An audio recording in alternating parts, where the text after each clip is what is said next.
is no other organization, I think, in the NFL that is about their mantra of always compete. That Pete Carroll has that phrase up there in Seattle, always compete. He brought it from USC because you never know if you compete, you have a shot at a job with the Seattle Seahawks. Obviously, competition is revered in all corners of the NFL. No question about it. But with John Schneider and Pete Carroll, it's true. This organization truly is about it. Look at Russell Wilson, right? And we had Tyler Lockett on last week. That's right. And we talked about, hey, you're a third-round pick from Kansas State, and do you take any inspiration being a third-round selection and blossoming in this lineup in the same way that your quarterback does? And then our next guest, Chris Brockman, was a seventh-round selection, picked 226 in the 2017 NFL Draft. Ooh. And I decided to look up who got drafted. Did the Seahawks have another pick after David Moore in the seventh round of that draft? And they did. 249th overall, they chose Chris Carson. Wow. How's that working out? That's working out, right? And fresh off of his team finishing up another exhilarating contest for the entire country that's on the edge of their seat watching for the 5-0 Seahawks, David Moore here on the Rich Eisen Show. How are you, David? I'm doing pretty good. How you doing? I am doing fine. Where were you on that draft night? Seventh round, sitting there waiting for your phone to ring, I imagine. Where were you that night?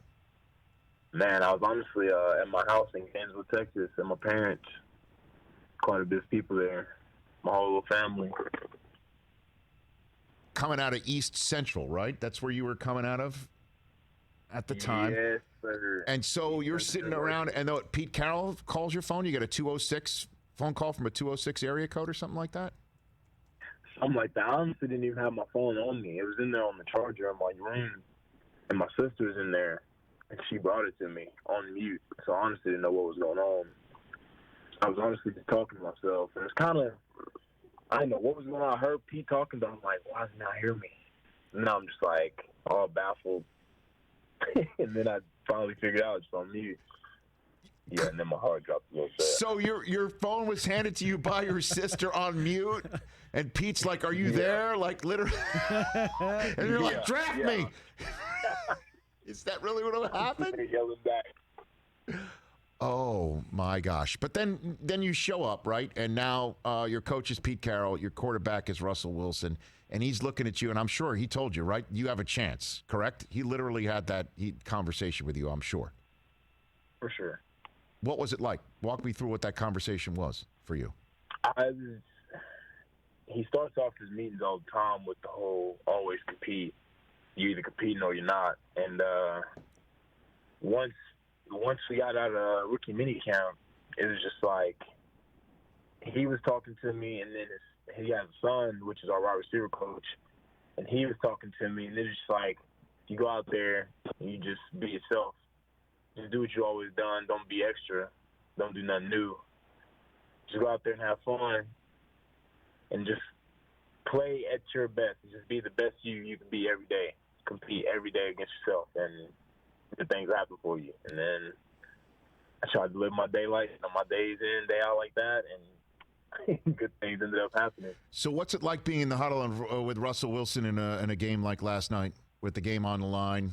You get an opportunity from your defense. You got to go 94 yards, one timeout remaining to win the football game with driving rain. What was that like? What's it like? Kind of like practice. He comes in, he's real chill, real calm. He's like, "Hey, we got this, fellas. We have to go out there. We're gonna do it. We're gonna finish it. Stay poised, and he'll call the play." And then he keeps us calm, and we all keep each other calm. So that's one thing that I think that's pretty big in moments like last night for sure. Big games, and then coming down to the nitty gritty like that. Heck yeah, trying to stay calm is the best way. And having somebody like that, one of your leaders, keeping you calm, yeah, that helps out a lot. I'm sure it does. So honestly, his demeanor does not change, and nobody else's changes from like you're sitting there in that beautiful spot that you have your practice facility, that doesn't change at all? It's the same? Nah, not at all. And sometimes to keep it the same, me and DK and Tyler will kind of start playing. We'll be laughing at something, just something that makes us laugh.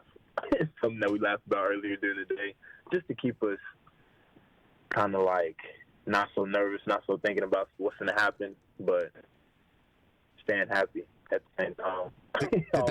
Did that happen last night, David? Did that happen? Yeah. Like what? Can you walk me through what you were laughing about to keep calm in that crucial situation that turned into a fifth win for you? I'm trying to think. Sometimes we honestly just be laughing at like each other. If somebody's like really, it just depends on what's going on. What's going on that night or what's going on in the huddle.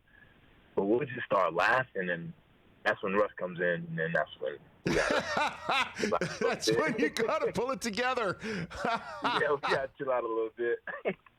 That is amazing. Looking at us like we were bad. David Moore of the Seattle Seahawks here on the Rich Eisen Show. So you're 6 foot 215. That's what you're listed. What is it like to be standing next to DK Metcalf? Shoot. I don't know. Have you ever stood beside him? Kind of. I bet we'd be thinking the same. Big dude. Like, golly. I wonder what it's like to be that tall. On top of that, that's swole. And then moving like that? That'd be a little dangerous. I wonder what I could do with that. But, I'm going to stick with my little 6 foot 215. Hey, no. I'll make for it. I know. You're doing your thing. DK, that was a hell of a play and a hell of a catch. What was your perspective of that last night, David? Usually during times like that, I know it's for sure probably going to go to him. And just knowing who DK is, what kind of player he is, I kind of figured something's going to happen.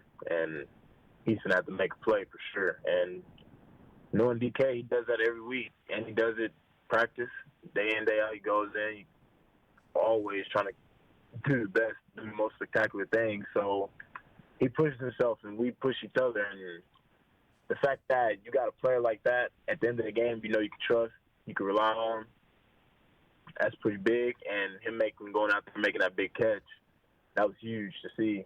And I was very happy for him. I was so pumped. I was in his face as soon as he got up off the ground, I feel like. What was it like in the locker room after the game, sir? What was that like? Very energetic. We was kind of waiting on Russ and DK to get back in from talking outside. But as soon as they came in, it was kind of like a party, honestly. The music was raging. Everybody felt like they was raving. And I'm trying to get the tape off, but at the same time trying to party. So, yeah, we was all over the place. It was a good environment for sure. Well, I mean, it just seems like, again, you guys win in the most thrilling fashion. We all know what happened with you and your team against New England, stopping Cam Newton at the very end. But it was your touchdown that put your team on top to stay that night. And it just seems that it's just somebody contributing something or other to keep this team undefeated. What conversations do you have about how far you can go in this season, David? I would say we have conversations saying like we can go as far as we want to go, as far as we want to take it.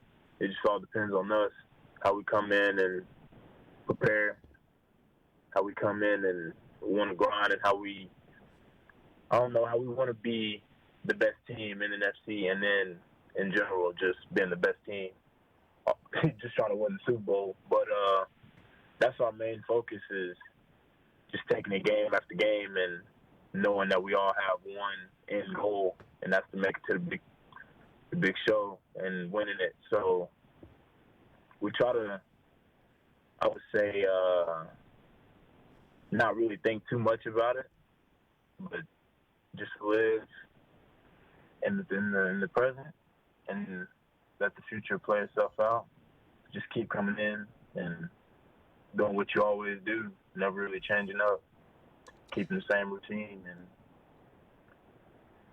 Try to hope for the best. And you guys are 5-0 now. And David, I appreciate the phone call here, sir.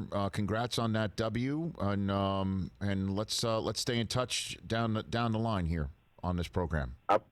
I appreciate that. That sounds good to me. Absolutely, David. Thanks for the call.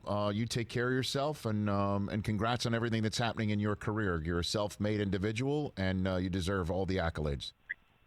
I really appreciate that. Thank you. You got it. It's David Moore here on The Rich Eisen Show. Hey, you watched all the way to the end. Thanks for that. Watch more right here.